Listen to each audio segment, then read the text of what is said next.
Salut tout le monde, je vous retrouve aujourd'hui dans une nouvelle vidéo qui sera une vidéo au sujet du sport. Donc je suis encore en tenue de sport là juste en dessous parce que je rentre de la salle et je me suis dit que c'était l'occasion de vous faire cette vidéo.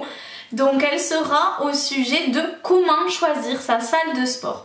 Évidemment c'est une vidéo qui s'adresse beaucoup plus aux débutants parce que les adeptes, les confirmés sauront quels sont les critères pour choisir sa salle de sport. Mais je voulais vous faire cette vidéo parce que c'est vrai que c'est une question que je me suis posée à un moment donné. Quand j'ai voulu m'inscrire en salle, je ne savais pas forcément à quels critères il fallait faire attention. Et donc je me suis dit que cette vidéo-là pourrait sûrement vous aider. Donc évidemment je vais vous citer tout un tas de critères, mais ils sont bien sûr pas tous à prendre en compte. C'est vraiment en fonction de vous, ce qui est important selon vous. Après je vais vous donner des petites allusions à ce qui moi me convient, mais bien sûr on n'est pas tous pareils et donc des choses qui paraîtront importantes pour moi le paraîtront sûrement moins pour vous et inversement. Donc voilà, vous êtes libre de choisir votre salle de sport comme vous l'entendez. Je vais vous donner des petits conseils et si ça peut vous aider, j'en serai ravie. Tout d'abord, on va parler de ce qui marque le plus quand on va se renseigner pour une salle de sport, c'est le prix. Alors bien entendu, que ce soit sur les sites internet ou directement au niveau des salles, ce qu'il faut demander en priorité, c'est combien est-ce qu'on va payer si on est adhérent à cette salle. Donc le prix, ça comprend plusieurs choses. Il faut déjà savoir comment est-ce qu'on paye la salle et s'il existe plusieurs moyens de payer, donc c'est-à-dire tous les mois ou uniquement une fois par an ou tous les 6 mois. Donc ça dépend vraiment de chaque salle, c'est complètement différent d'une salle à l'autre. Il y a même des salles qui font payer à la séance, donc ça peut être intéressant si vous n'êtes pas sûr d'aller à la salle de sport de manière régulière. Ça peut être intéressant de payer une séance de temps en temps quand vous avez le temps et l'envie d'y aller. Au niveau du tarif, il faut se renseigner sur le fait que tout soit compris ou non. Je m'explique, il y a certaines salles où des activités sont à payer en supplément. Comme par exemple dans ma salle, il y a un Sismo, donc c'est une machine qui permet de lutter contre la cellulite. Et en fait, il faut payer pour avoir 10 séances, c'est des tarifs toutes les 10 séances je crois. Et du coup, ça c'est pas compris dans l'abonnement, donc c'est quelque chose à demander en plus parce que si vous avez des prestations annexes qui sont pas incluses dans votre forfait, vous risquez d'être déçu si au final vous vous rendez compte que vous pouvez pas y participer ou qu'il faut payer en plus. Vous pouvez également avoir à payer des prestations supplémentaires comme les douches. Et ça c'est quelque chose auquel on pense pas du tout. Certaines font payer la douche pour faire des petites économies.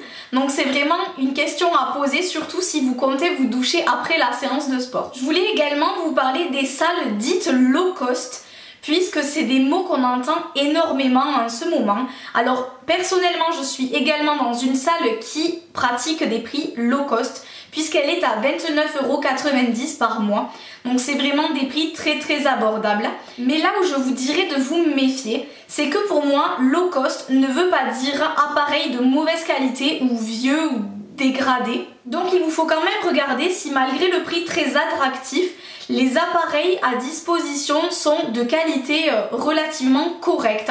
Donc c'est vraiment très important pour les salles low cost de comparer le rapport qualité-prix pour pas se faire avoir. Il existe aussi des tarifs étudiants qui peuvent être très intéressants et des salles pratiquent également des tarifs de couple.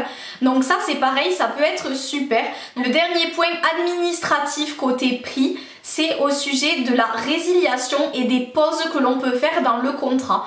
Donc déjà il y a des contrats avec des engagements plus ou moins longs. Et ensuite, il ne faut pas hésiter à demander les modalités de résiliation de contrat et également si vous avez la possibilité de prendre une pause dans votre contrat si jamais par exemple vous tombez enceinte ou si vous déménagez, comment ça se passe, est-ce qu'il y a moyen de rompre le contrat ou est-ce que si vous êtes malade vous pouvez faire une pause. Voilà, il y a plein de possibilités et ça c'est des questions à poser parce que si jamais il nous arrive quoi que ce soit, c'est quand même bien de savoir où on va avec notre engagement. On passe à quelque chose de beaucoup plus ludique, donc c'est les activités proposées au sein de la salle. Il existe tout un tas de salles de musculation qui proposent des activités vraiment très variées. Vous avez souvent la salle classique qui propose du cardio, un coin muscu et après des cours collectifs.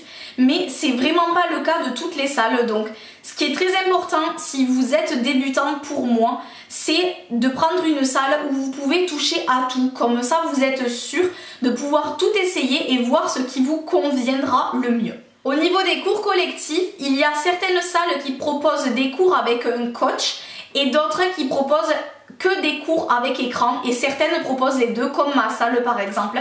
Donc c'est pareil, ça c'est une petite chose sur laquelle il faut se renseigner si ça vous intéresse. Également au niveau des activités proposées, ce que vous pouvez demander, si vraiment vous voulez qu'un programme soit créé au sein de votre salle et que vous n'arriviez pas avec votre propre programme, si vous souhaitez être un peu plus coaché au sein de la salle de sport, ce qui est important de demander également, c'est si vous avez la possibilité d'avoir vraiment un programme qui est créé, quelques conseils, qu'on vous montre l'utilisation vraiment réelle des machines et pas qu'on vous dise voilà tu peux faire ça, tu peux faire ça. Certaines salles le font vraiment de manière assez particulière, donc au cas par cas, et d'autres par contre coachent pas du tout et vous laissent libre complètement, donc ça c'est quelque chose à demander également.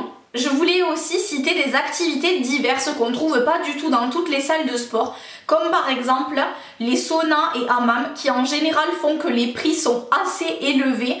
Également des piscines ou des sismos comme je vous ai parlé précédemment et tout un tas d'autres activités voilà, supplémentaires. Donc ça c'est pareil, si c'est des activités qui vous intéressent, il faut forcément vous diriger uniquement vers des salles qui les proposent, donc vraiment n'hésitez pas à demander. On va parler ensuite de la localisation qui est un point très important. Beaucoup auraient tendance à dire de choisir une salle de sport qui est proche de chez soi ou de son travail. Et je suis 100% d'accord sur le fait que c'est vraiment plus motivant de ne pas avoir à faire beaucoup de trajets pour aller à la salle de sport. Parce qu'un jour où vous aurez énormément de flemme, il faut dire ce qui est, si la salle est à 2 pas de chez vous, ce sera plus facile de se motiver plutôt que de se dire j'ai 30 minutes de voiture avant d'aller à la salle de sport. Alors évidemment c'est un critère parmi tant d'autres et ce sera pas forcément celui que vous mettrez en priorité, mais il faut y penser. Également pensez à l'accessibilité en transport en commun si jamais vous vous y rendez de cette manière. Si jamais vous comptez y aller en voiture, il faut penser à trouver une place pour se garer. Donc la facilité pour se garer, c'est hyper important d'y penser. C'est quelque chose que sur le coup on va peut-être zapper et puis au final si vous vous inscrivez dans une salle de sport en centre-ville et que vous comptez vous garer, vous allez galérer et ça va vous dégoûter en fait et vous finirez par ne plus aller à la salle de sport. Donc vraiment ça c'est très important, la localisation et la facilité d'accès à cette salle de sport. Je vais parler d'un point qui n'est pas forcément souvent abordé, mais qui est très important pour moi, c'est l'ambiance de la salle. Donc par ambiance, j'entends ce qui ressort de la salle de sport quand vous rentrez dedans, ce que vous voyez vraiment, ce que vous constatez. Donc par exemple, certaines personnes préféreront des salles qui sont exclusivement féminines pour se sentir plus à l'aise. D'autres préféreront des salles où la tendance est plutôt masculine et justement moi je suis déjà rentrée dans ce genre de salle de sport et ça ne me convenait pas du tout parce que ça faisait justement trop masculin, trop industriel comme style et ça me plaisait pas du tout ce style d'ambiance là, donc vraiment c'est propre à chacun. Il existe également des salles plutôt pour les personnes de plus de 40 ans ou des salles qui sont fréquentées par une majorité de jeunes. Après vous avez évidemment des salles très mixtes avec des jeunes, des moins jeunes, des femmes, des hommes. Donc ça c'est vraiment au ressenti. Donc ce que je vous conseille vraiment c'est de rentrer dans des salles de sport et d'aller voir l'ambiance qui s'en dégage, de visiter, de ressortir avec un avis bien précis déjà sur l'ambiance générale et si vous vous sentez bien, surtout c'est le plus important. Autre point, c'est la fréquentation de la salle, donc c'est-à-dire la quantité de monde qu'il y aura à partir de certaines heures. Donc ça c'est bien de pouvoir le mettre en relation avec votre emploi du temps à vous et savoir si vraiment vous allez être obligé de venir à la salle de sport à des moments où elle sera très fréquentée.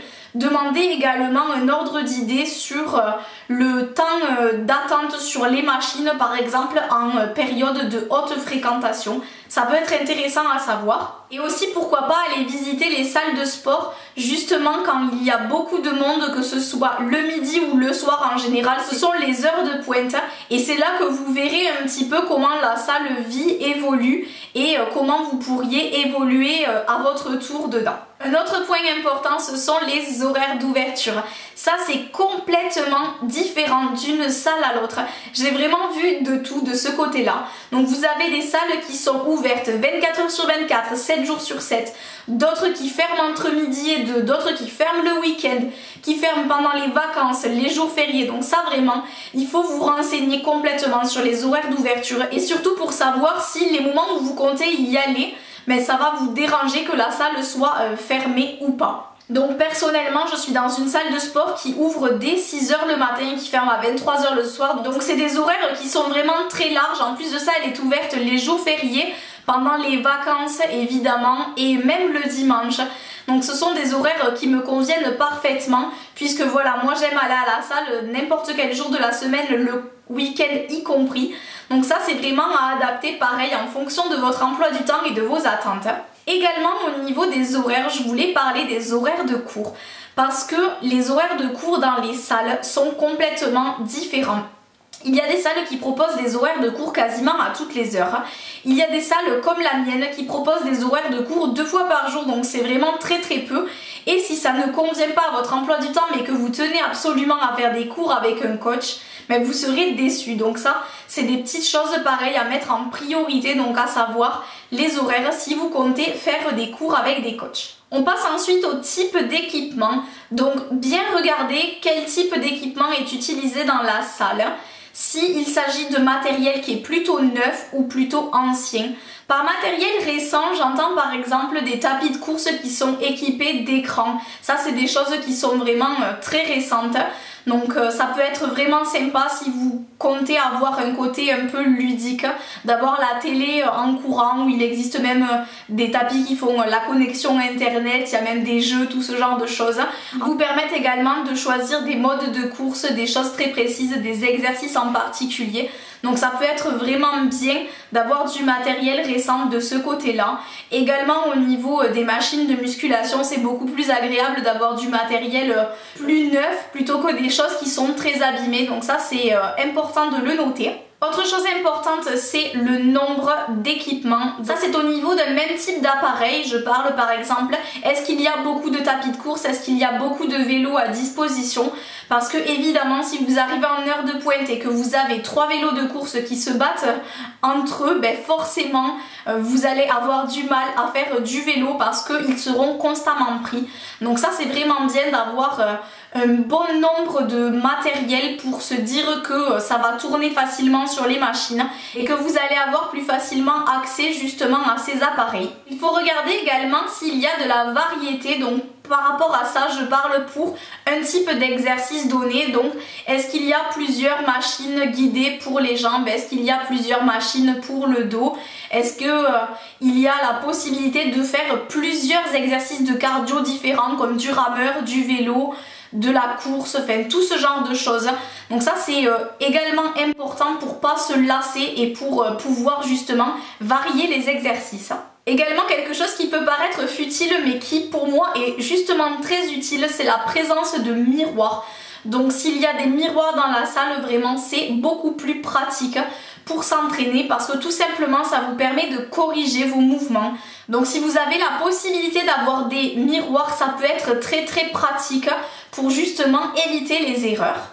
Là je vais parler un petit peu plus aux filles et je parle en connaissance de cause. Ce qui peut être vraiment génial, c'est d'avoir à disposition des steps, des haltères légères. Donc je parle d'haltères de 1 à 5 kg parce que pour débuter honnêtement, personnellement j'étais pas capable d'aller chercher les haltères au coin garçon, donc j'étais vraiment ravie d'avoir des haltères beaucoup plus légères à disposition. Également est-ce qu'il y a des barres libres avec des poids qui sont beaucoup plus légers que les barres qu'il y a pareil côté muscu.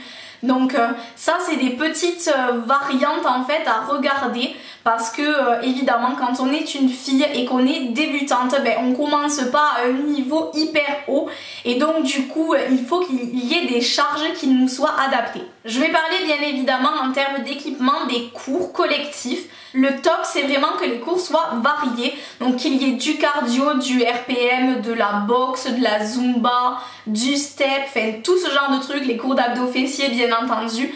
Donc plus il y aura de cours variés et si vous participez à ces cours là, moins vous vous lasserez. Donc évidemment si vous comptez faire que de la zumba, s'il y a plein d'autres cours mais que ça vous intéresse pas, voilà, vous laissez tomber. Si vraiment votre truc c'est que la zumba et que vous voulez rien tester d'autre, bien sûr je vous dis pas de ne pas vous inscrire en salle parce qu'il n'y a pas tout un tas d'autres cours, mais c'est vrai que plus il y a de variété dans une salle et plus vous pourrez tester de choses et vraiment moi je trouve ça plus sympa. Deux petites choses qui paraissent moins importantes mais qui quand même sont présentes en salle de sport, donc il faut les mentionner. C'est tout d'abord la musique et la deuxième chose ce sont les écrans télé. Donc par musique en fait j'entends quel type de musique passe dans votre salle. Déjà il y a des salles de sport qui passent aucun son, enfin en tout cas j'en connais pas tant que ça mais je sais que ça peut arriver qu'il n'y ait pas de musique en fait d'ambiance dans la salle. Voir si le fait qu'il y ait de la musique ou pas c'est gênant pour vous. Ensuite le type de musique, pourquoi pas s'y intéresser. Si par exemple il passe que du rap mais que vous détestez ça, forcément à la longue ça va vous saouler. Le niveau sonore est important aussi parce que c'est pareil, si la musique est toujours à fond ou toujours très basse dans la salle, mais c'est pareil, c'est des choses qu'il faut prendre en compte à l'avance parce que c'est quelque chose qui justement peut vous freiner à aller dans cette salle de sport. Et au niveau des écrans télé, j'en parle tout simplement parce que déjà quand on fait du cardio ça peut faire passer le temps, donc c'est quelque chose à noter également. Et puis pareil ça peut être sympa pour avoir l'heure ou quand il y a des clips qui passent, pareil au niveau de la musique, tout ça, c'est toujours un petit plus. Je finis avec les deux derniers points, donc l'avant-dernier c'est la superficie. Donc bien prendre en compte la superficie des espaces, le coin muscu, le coin cardio, la taille de la salle de cours, que ce soit pour les cours collectifs ou une salle en accès libre. C'est vraiment important de se rendre compte de l'espace qu'on a parce que c'est jamais agréable d'être tous tassés les uns sur les autres.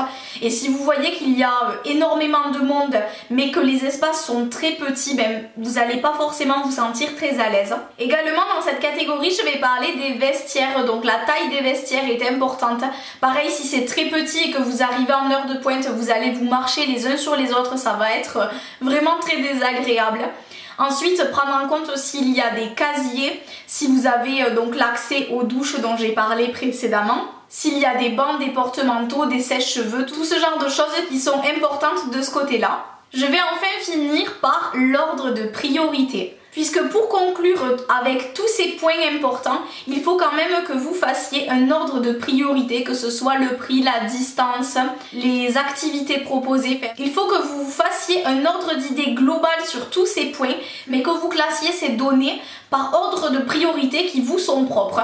Je sais bien que certaines personnes mettront par exemple la distance en priorité, le fait que la salle de sport soit en bas de chez soi, c'est vraiment génial, mais personnellement, moi je préfère avoir une salle de sport qui, dans mon cas, est beaucoup plus loin de chez moi. J'en ai des juste à côté, vraiment à 2 minutes à pied, mais elles ne me correspondent pas. Donc je préfère faire plus de trajets, mais aller dans une salle de sport avec des activités proposées qui me conviennent, avec une superficie qui me convient, une qualité de matériel qui me convient, le prix pareil. Mais par contre, j'ai un petit peu moins mis l'accent du coup sur la distance et la facilité d'accès. Mais bon, ça c'est vraiment propre à chacun, donc voilà. Donc justement pour rebondir là-dessus, je vais finir par le fait qu'il vous faut obligatoirement visiter les salles de sport, donc surtout celle dans laquelle vous allez vous inscrire. Il faut obligatoirement l'avoir visitée avant, c'est impératif selon moi. Et aussi avoir fait une séance d'essai. Donc des séances d'essai, vous pouvez en faire gratuitement dans des tas de salles. Donc n'hésitez pas, si vous êtes à la recherche d'une salle de sport, ne vous précipitez pas et testez plusieurs enseignes. que ce soit des grandes enseignes, donc avec des choses que vous retrouverez partout en France, ou des petites enseignes pour tester justement cette ambiance un peu plus familiale. Si vraiment vous n'avez jamais testé de salle de sport et vous ne savez pas ce qui vous convient, je vous conseille vivement de surtout tester avant de vous faire un avis et de vous inscrire de manière définitive. Voilà, j'espère que cette vidéo pleine de petits conseils vous aura plu. N'hésitez pas à me laisser un petit pouce en l'air si ça vous a aidé. Je vous retrouve bientôt évidemment avec d'autres vidéos conseils, sport et nutrition. Sur ce, je vous fais plein de gros bisous et je vous dis à bientôt dans une prochaine vidéo.